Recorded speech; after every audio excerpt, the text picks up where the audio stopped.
And a reminder, the first 30 minutes of this podcast are available on Apple, Spotify, YouTube, Google, and many of the major platforms. The full podcast is available at www.patreon.com/SRBmedia. SRBmedia.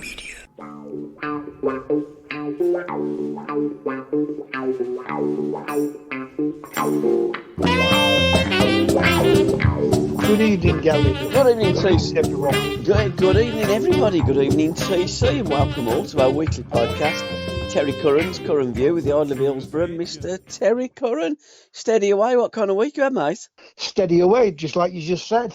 Sheffield Wednesday, top of the league. The Owls are flying. Some great games of football tonight. I don't know if you're by a TV screen. Bolton Wanderers are playing against Accrington Stanley to play Plymouth Argyle in the Papa John's final, which used to be the Auto Windscreen, which used to be the Leyland Daff, which is a competition for third and fourth division teams in old money. England Lionesses are playing against Belgium. I'm currently watching that, and Manchester City are away in Leipzig. So there's a lot of football going on as we're talking. But what magic moments have you sourced for us from games that you've watched, TC? I give in, Gabby. I really do. Go on. I mean, when you're picking one out, you're doing disrespect to some of the others. But at least we're mentioning these magic moments. I mean, I was going to pinch yours today. I won't say nothing to you. I thought, well, I'm going to pinch yours because it was a great goal. But then I saw Junior's goal last night against Liverpool. And I thought, I'm going to have to leave that. And then there's the one for Italian guy. Was it Leonardo? Not Leonardo. I forget his name now, but Napoli against Kaiserslautern. That was another great goal. But I'm going for Junior. You know, this kid is... Did they play Frankfurt or Kaiserslautern? Frankfurt, sorry. Yeah, I was going to say. I didn't see much last night, apart from the Liverpool game. But this boy is absolutely turning it on now for Real Madrid. I mean, I did fancy Liverpool last night, and when they went 2-0 up, they was looking strong, but within 10, 15 minutes, Barcelona, Real Madrid turned it round and Liverpool just collapsed, didn't they? Yeah, I mean, after 14 minutes, I think it was, when they scored the second goal, the second goal's an absolutely bad goal, isn't it? Same as Liverpool's second goal, it's a bad 100%. Goal. But it pans into the Real Madrid crowd, and they're absolutely shell-shocked. They can't believe they're 2-0 down against Liverpool, but then Real Madrid really come to life, and I like that Vinicius Junior. I think he's a fantastic footballer. We've mentioned him an awful lot on the podcast. He's like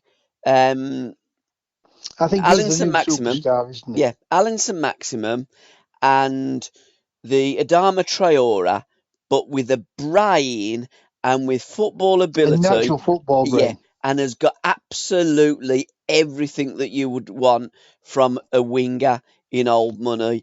He plays in on the left of a three, but he is absolutely fantastic.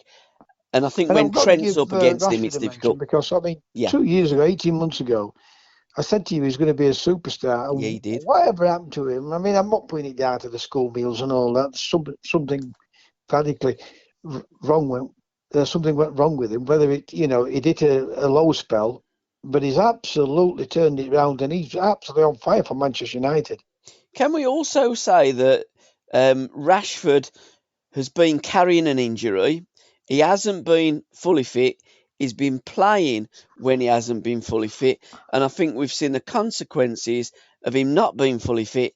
And now he is fully fit. And he's able then to go into areas that he couldn't before. And he's got the confidence to finish it off where he couldn't finish off a fish supper last year. And what I will say, to finish that off, he's not just playing in that outside left, coming in and shooting. He's having that freedom to roam, isn't it? Yes, he is.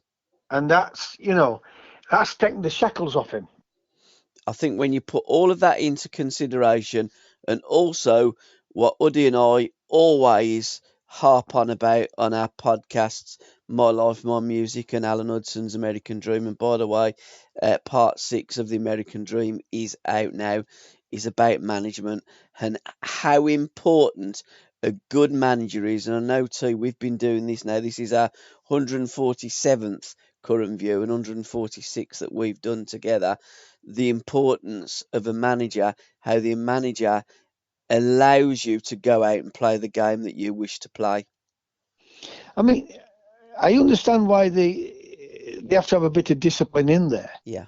Right, but the players understand that. Our good, great players understand that. But when you've got players like Junior and Rashford, these types of players, Maximus, you've got to allow them to express themselves and say to other players, look, they will make a slight mistake, but be aware of it. But he can win. These can win as a game. Yeah. It can win as a match. And you want those type of match winners in your team, Gary. You really do. You do, because if you haven't got the match winners in your team, you're not going to win the matches. When they're on fire and they're flying, you're going to win matches, because in that final third, they explode, they make things happen, and they produce magic moments. On top of that, when they have the ball, people always double up on them. Of course they do. So it gives them that little free space they're trying to achieve in games. Because as you know now, defensive wise, regardless what people think, they are more organised. Yeah. And they get everyone behind the ball, and it's very difficult to break. Choose how good or bad they are.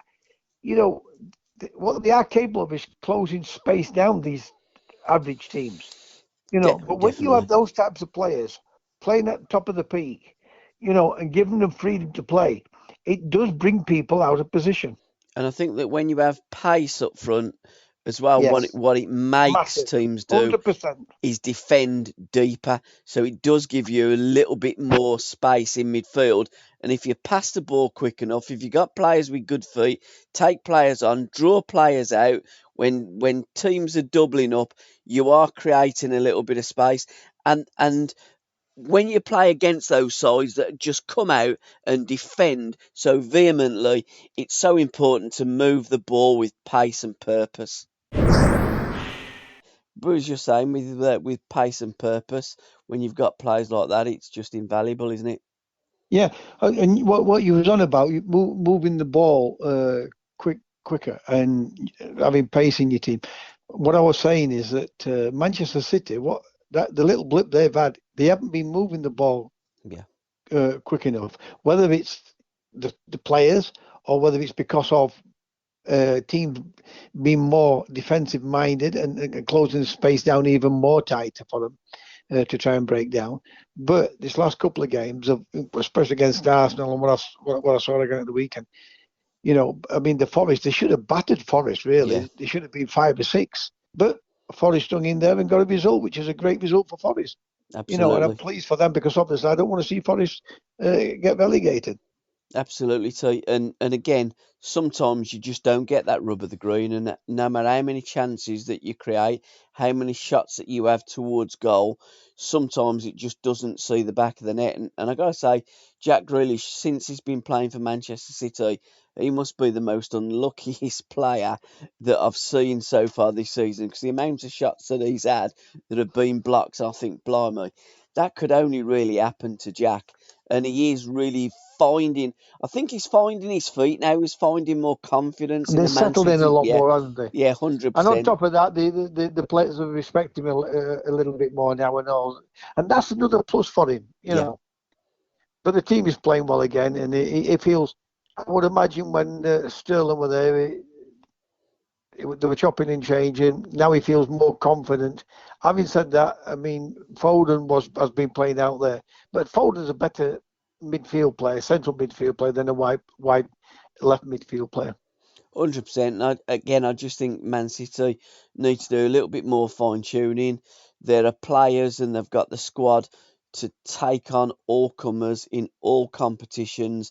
And really, when you look at City and they do bring players off the bench onto the field of play, they don't look any weaker. I mean, they are a tremendous side, and I think that they would give any international side a real good game, and Well, when you probably you look at could the players argue that would can, win the World Cup. What's the strongest tournament? The latest World Club Cup that they're going to create, or the World Cup as a international competition? I'd go for the club sides. listen, Gabby, I'm losing all respect for football because all they're doing is taking it away from the working class man. Of course they are. You know, they're setting something up here, what they're going to drop on, and people won't be able to stop it. I guarantee you. I've said to you, there's something not right here with all this. You know, we're losing our identity. The countries are losing their identity. You know, with football. Look, I want foreigners to come into this country and play football. I want us to be able to go and play in other people's countries. You know, but isn't it better if you have the champions from your countries 100%. playing the elite of the other countries? 100%. I don't think there was anything wrong with the Cup Winners' Cup, the UEFA Cup, and the European Cup. I don't get the Champions League. I like to watch the Champions League and the elite teams and I the like to elite watch some players. of it. I don't like to watch the knockout rounds. No, Strangers. but I just think that it should all be knockout. I don't like the group stages. I think that you're in a competition like Even the World Cup shouldn't be a group stage, should it? No, I just think it should be knockout. I think you're playing against a team, you get drawn against that team, you get the luck of the draw, as you say in old money. And, you know, Forest, when they first went into the European Cup, when they won the league, their first game was against Liverpool. I know they were dreaming about and everybody thought they were going to be knocked out. Of course they did, because Liverpool were defending European champions. But, you know, again, it was the luck of the draw. Forest beat Liverpool. Liverpool are out. It just happens that way. And I think that all the leagues should, I think it's more, like you said, it's a more exciting competition that way. Yeah, definitely. You should have your own national league that we have and we've always played in, and have a knockout competition. And if you get drawn against a really good side, I don't like all this seeding. I think this seeding's absolutely rubbish.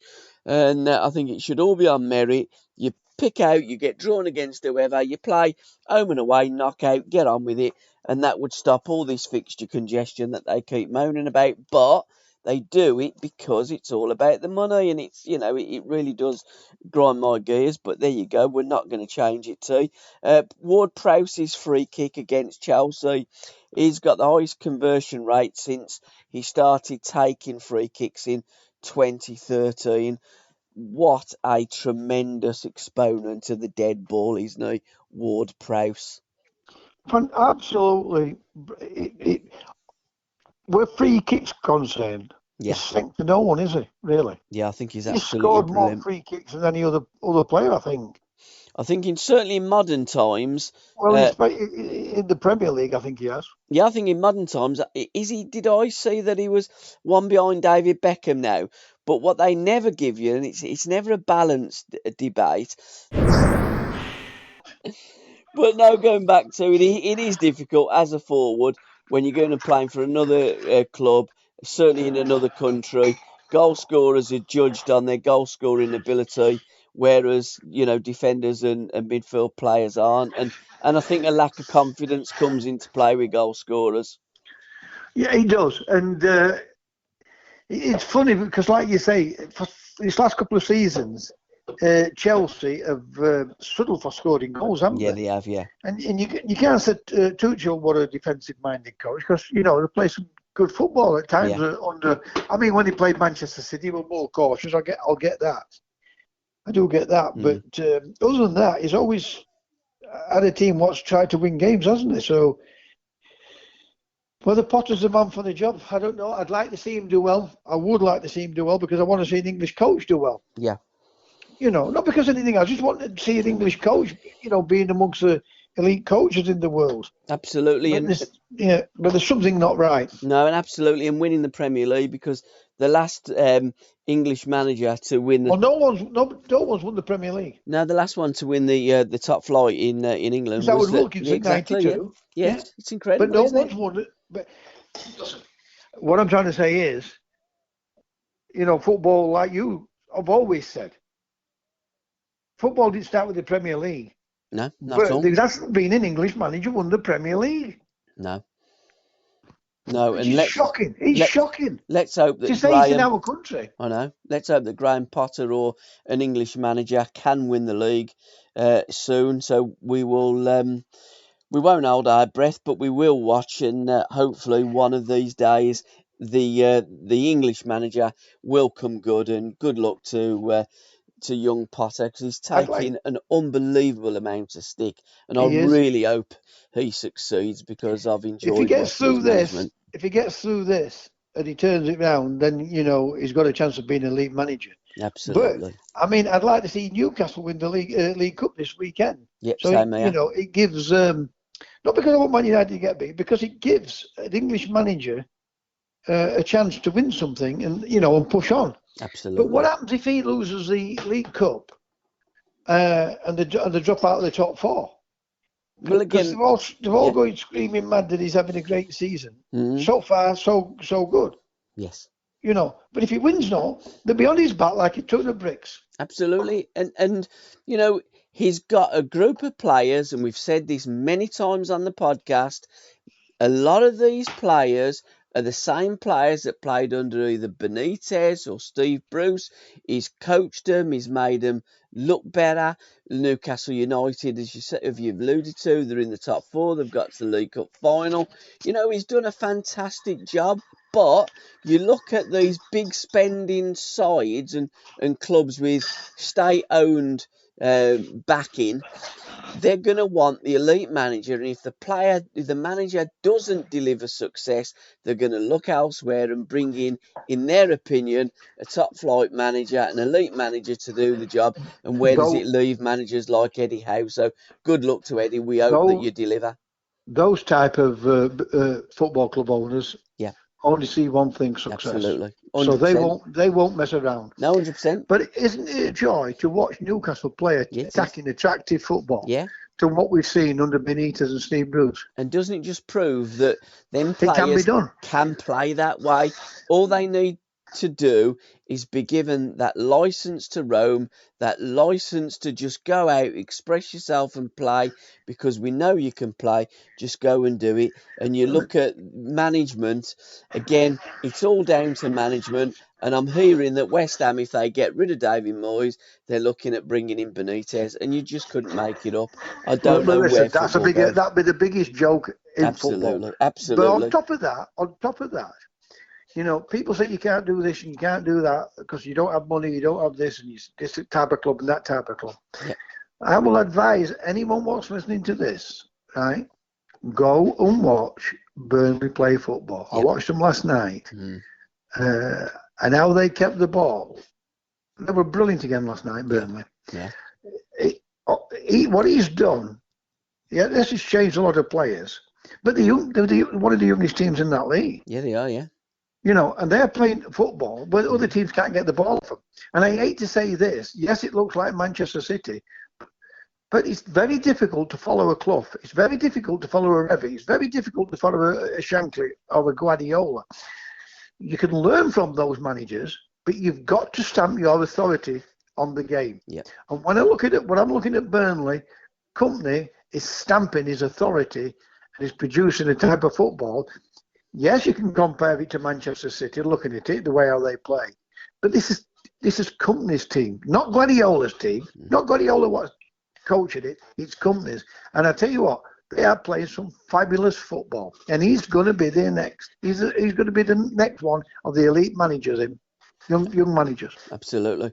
And again, when we're looking at Burnley, we had Sean Dyche, manager of Burnley. I can't get this club to play the way that I would like to play football because I haven't got the budget. I haven't got the players. Got the players. No, I'm sorry. Vincent Kompany is blowing your argument out the water. You can make any team play football, be on the front foot, make them attractive to watch. Fulham have done that under Marco Silva. Brentford have done it. Brighton have done it. It is absolutely possible.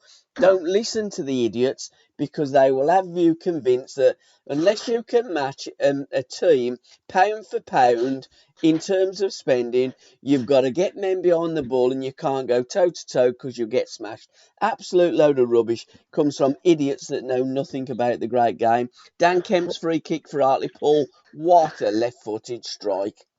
I didn't see it. I did not see that at all. Superb. That Nunes, what's his name? Nunes, who scored for Norwich City. I briefly looked at that Yes, earlier. yes. Oh my days. Yeah. What a strike. I mean, I know it's against my team, but I don't care who it's against. What a strike. Exactly. But if somebody plays my team, yeah, they play the better football, it's unbelievable. And, you know, when they play the better football, and like you said, the goal itself was, that's what I'm saying. How can you pick a goal, magic moment out when there's that many magic moments? Absolutely, Tony. I also want to just give a mention before we move on to Book Corner to Aston Villa versus Arsenal. What a tremendous game. I know Arsenal ran out winners at 4-2, but at 2-2, had Leon Bailey put the ball in the back of the net instead of hitting the crossbar. Villa probably would have run out 3-2 winners. And then in the dying moments, Martinez goes up from a corner. The ball breaks and Martinelli puts it in, and the scoreline really does flatter Arsenal. No, it doesn't just. Because to be honest, Villa did play quite well. I watched that game. And what a goal from Coutinho. Oh, brilliant! I mean, that was going to be a goal at magic moment at weekend. That absolutely. Until I saw that Junior goal last night. And then, but just before you go into Book Corner, I listened to Sam Allardyce and Tim Sherwood today, and Sam Allardyce was turning around and saying, but they see the brainwash the younger generation with it all. Yeah. When he turns around and Sam Allardyce turns around and says, they have these director footballs come in with players and not even good enough, and they're expecting you to improve and make them better players. Sam Allardyce and Tim Sherwood should be made to go and watch Burnley.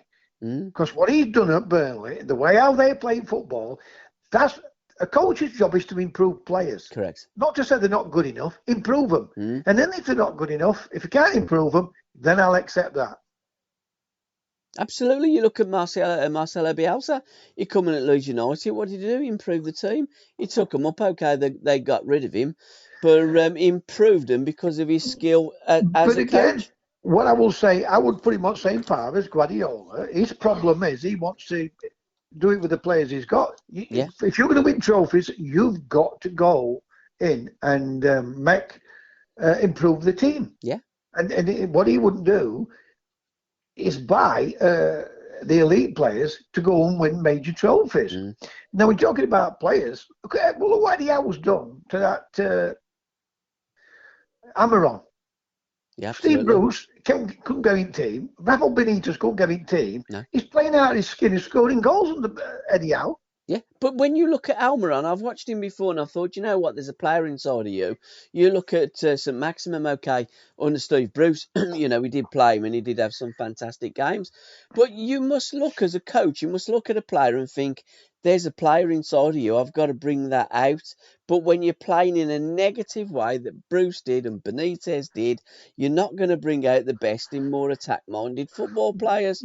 Brilliant assessment, that. But there's one other thing to it. Because what they look at is not only what you've just said, they look at, can I rely on that player? Absolutely. And because he's that one what does the unpredictable thing, which can create a goal, can win a game, make defenders win your championships, right? Yep.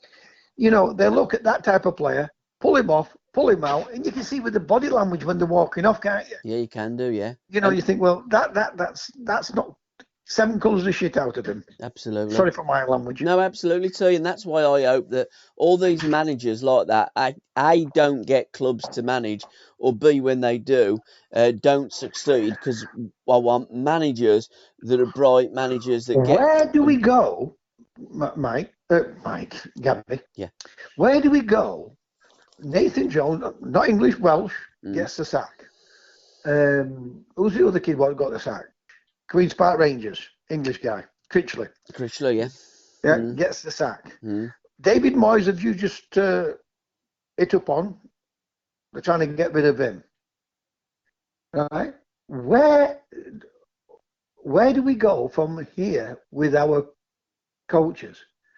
Because it's looking more and more though they're going to be looking for foreign coaches in the Premier League. I'll guarantee you that's what's going to happen next. I think it's inevitable when there's foreign owners. By the way, part of it's the own fault because they won't coach outside the box. They won't take a risk. They won't take a chance. So part of it is the own fault.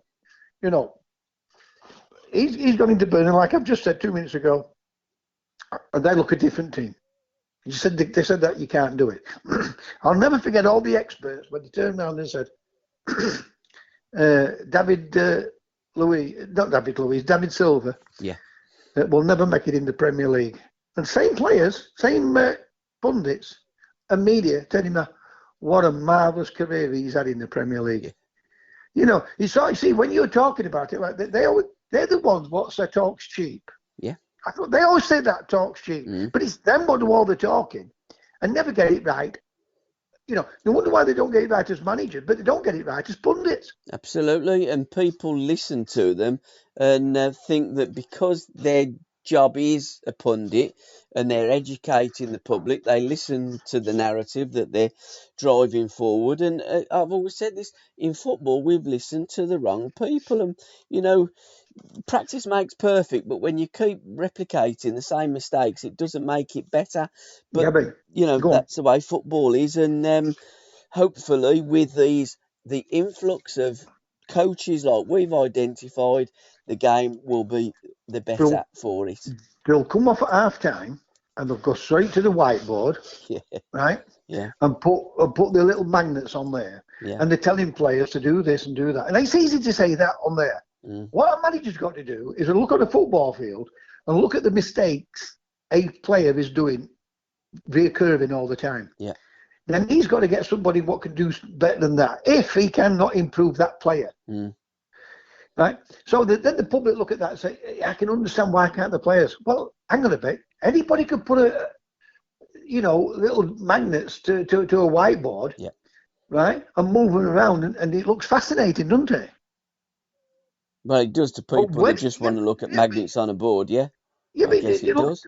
People, listen, I watch Mike and see, I can see what he's talking about. Well, try and do it on a football field. If the player's not good enough, who picks that player? That same manager. So for me, I look at... People get brainwashed with certain things in life. Yeah, they do. I look at it. You got 3/3 in the pitch. Let's try and keep it in either the middle third or their third. When you get the ball, try and find your own player. Let's pass and move, and let's try and get the ball between them goals. It ain't rocket science. We've been doing it for hundreds of years, and I can't believe how they try and complicate it. The elite teams have been doing the same thing. The elite teams always say it's the same teams what keep winning. Yep.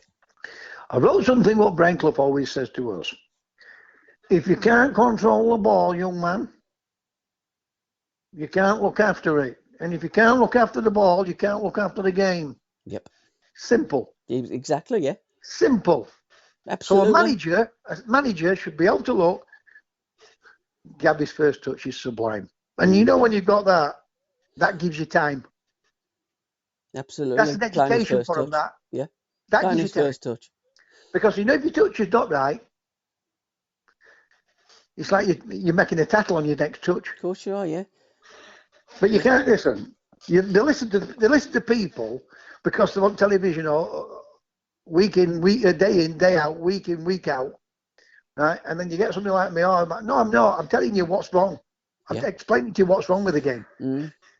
Not ticking the boxes just to keep a job. Absolutely, TC, and that's what we want to listen to. People, footballers that have played at the highest level, that don't tick boxes, say it as they see it, and we can learn. You've educated me. Uddy's educated me as well. And we move on to Book Corner in association with myfootballbooks.com. And young Andy has educated me in terms of the amount of football books that he promotes. And we will be doing part 11 of our Football Book Corner next week. So watch this space, guys. You can go onto our Patreon site, all the W's, patreon.com/SRBmedia, or in terms of the Book Corner, which they're all free podcasts, just go onto Spotify or any of your outlets and listen to Andy talking about books. The first one that he's gave us this week, he always recommends a book.